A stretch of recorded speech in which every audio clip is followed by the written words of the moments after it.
So I was getting lots of comments and message in these two videos that how to switch from Ninja profile to digital after joining TCS. Hi everyone, this is Subha and I'm working in TCS since 2.5 years and I have so much of experience while working in TCS.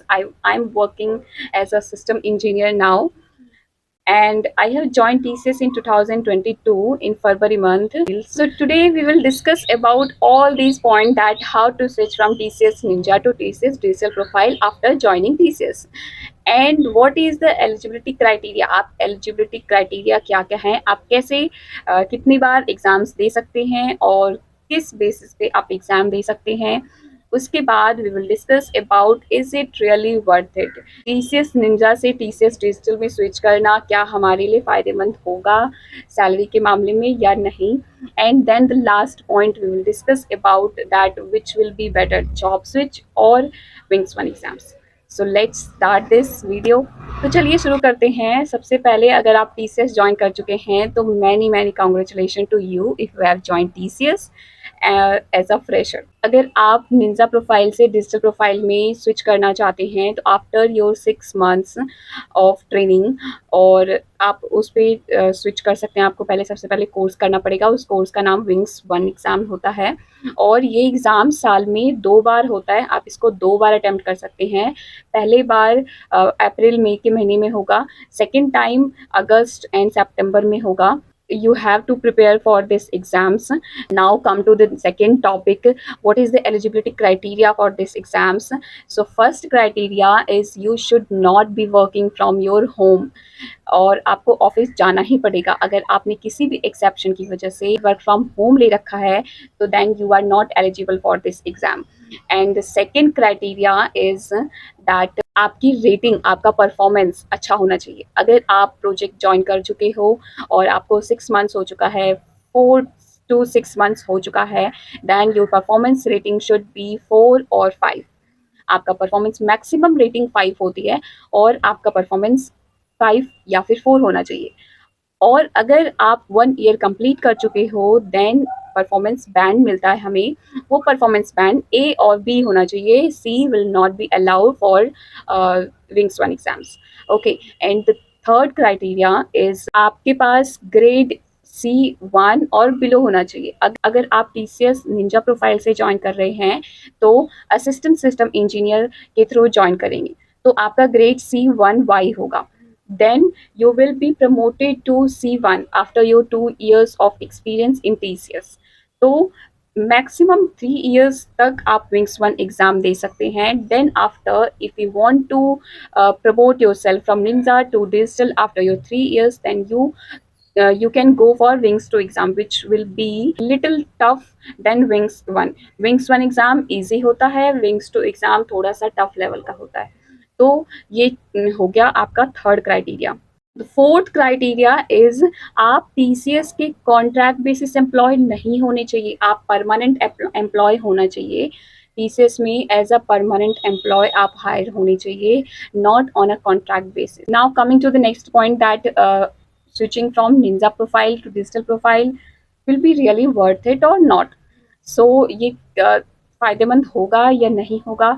देखिए सबसे पहले अगर आप TCS join कर चुके हैं TCS Ninja के through और आप चाहते हैं कि अब मुझे इतने पे नहीं रहना, मुझे टीसीएस डिजिटल पे स्विच करना है, सैलरी बढ़वानी है, क्योंकि एक फ़ायदा तो होता है अगर आप निंजा प्रोफाइल से डिजिटल प्रोफाइल में स्विच करते हैं तो आपकी सैलरी डबल हो जाती है, ठीक है। उसके बाद लेकिन सबसे बड़ा चैलेंज ये फेस करना पड़ता है कि आपको अपने पढ़ने के लिए बहुत ज़्यादा टाइम निकालना पड़ेगा, एफर्ट डालना पड़ेगा, क्योंकि अगर आप प्रोजेक्ट ज्वाइन कर चुके हो तो आपको टाइम में भी इतना ना मिल पाए कि आप पढ़ पाओ। और दूसरा चैलेंज ये कि आपको कोर्स कंप्लीट पूरा करना पड़ेगा, उसमें 70% चाहिए। 3 स्टेज होते हैं कोर्स के, तीनों स्टेज आपको क्लियर करना पड़ेगा विद गुड परसेंट और उसके सारे एग्ज़ाम्स के लिए आपको TCS आईऑन पे जाना पड़ेगा। Maximum 6 to 7 times you have to go there for the exams. तो एग्ज़ाम क्लियर करने से पहले आपको तैयारी करनी पड़ेगी, ये सबसे बड़ा चैलेंज है। दूसरा कि आपको टीसीएस आईओन पे जितनी बार भी एग्ज़ाम होगा, उतनी बार आपको टीसीएस आईओन पे एग्ज़ाम जाके देना पड़ेगा। प्लस वहाँ पे नेटवर्क इश्यू होता है बहुत ज़्यादा, तो विंग्स वन वाले बहुत ही रेयर चांस होता है कि विंग्स वन वाले हेल्प करते हैं, और मे बी वो समटाइम्स नहीं करते हैं हेल्प उस चीज़ में, नेटवर्क इशू में। तो ये चैलेंज हो सकता है। दूसरा चैलेंज ये होता है कि अगर आपको सी बैंड मिल गया, ठीक है, अगर आपने पेपर दे लिया, एग्ज़ाम्स दे लिए, उसके बावजूद आपको सी बैंड मिल गया, then you will not get incentive for your wings one exams. और the second thing is that कि आपका सैलरी उतना ही रहेगा। मीन्स आपका पैकेज, अगर आप निंजा प्रोफाइल से हायर हुए हैं, तो आपके ऑफर लेटर में पैकेज या अप्रेजल में पैकेज उतना ही आएगा, बट आपके सैलरी में इंसेंटिव जुड़ के आ जाएगा।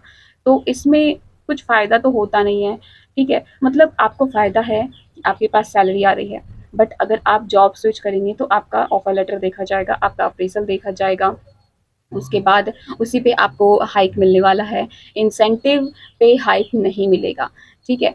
तो अप्रेजल कंपेंसेशन लेटर देखा जाएगा, तो इंसेंटिव पे आपको हाइक नहीं मिलेगा।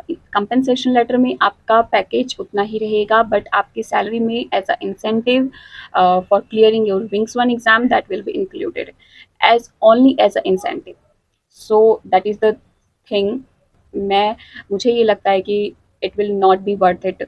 और अगर हम जॉब स्विच से कंपैरिजन करें विंग्स वन एग्ज़ाम्स को, तो job switch will be much better. अगर आपको पैकेज बढ़ाना है, यहाँ पे विंग्स वन एग्ज़ाम्स आप देते हैं, उसके बावजूद आपको 3-4 साल में आपका 7 एलपीए टू 8 एलपीए होगा। अगर आप 1 से 2 साल में जॉब स्विच करते हैं और कंपनी टू कंपनी स्विच करते हैं, तो आपकी सैलरी में बहुत ज़्यादा हाइक हो जाएगी, बहुत ज़्यादा, तो आपकी सैलरी में बहुत ज़्यादा हाइक मिलेगा। सेकंड थिंग, अगर आप विंग्स वन एग्ज़ाम्स को अटेम्प्ट करना चाहते हैं, तो आपको एक बिल्कुल डेडिकेशन के साथ 6 मंथ्स टू 12 मंथ्स, आपको 1 साल तक पूरी पूरी डेडिकेशन के साथ आपको तैयारी करनी पड़ेगी। तब जाके आपका विंग्स वन एग्ज़ाम क्लियर होगा। और उसमें भी अगर कुछ, जैसे वहाँ पे कुछ कोडिंग के क्वेश्चन होते हैं, वहाँ 40 टेस्ट केस रन होनी चाहिए। अगर 40 से एक भी कम टेस्ट केस रन होता है, तो आपका विंग्स वन एग्ज़ाम क्लियर नहीं हो पाता है। तो ये बहुत बड़ा चैलेंज है। उसके बाद मैं बताना चाहूँगी कि अगर आप 5 टू 6 मंथ आप अगर जॉब स्विच करने के लिए तैयारी कर लेते हैं, तो आपको 50 टू 60% हाइक बहुत ईज़िली मिल जाएगा। आप इतना जितना आप विंग्स वन में टाइम 1 साल का लगाया आपने, ठीक है, उसके बावजूद अगर आप पेपर क्लियर नहीं कर पा रहे हैं, ठीक है, तो नो चांस। और बट 5 टू 6 मंथ्स आपने अपने स्किल्स पे वर्क कर लिया और जॉब स्विच करने के लिए वर्क कर लिया, then you will get much better hike in your salary. ये सारी रीजंस हैं जिसकी वजह से आपको डिसाइड करना पड़ेगा कि that you will be switching your job और नॉट, और you will give Wings one exams to remain in TCS only. Hope I have cleared your all doubts. अगर आपको अभी भी कोई डाउट है, तो आप मुझसे कमेंट सेक्शन में पूछ सकते हैं। मैं सारे क्वेश्चन, सारे डाउट्स का आंसर ज़रूर करूँगी। और आप मुझसे इंस्टाग्राम और लिंक्डइन प्रोफाइल पे भी कनेक्ट हो सकते हैं। If you want any type of job in some company, then I can give you referral also. So let's connect on my LinkedIn profile or my Instagram profile, and please subscribe to my channel if you have liked the content I have provided to you, and the answer I have provided to you. And if I was able to clear your doubts, then please like it and subscribe my channel. So thank you. All the best for your future journey. Bye bye.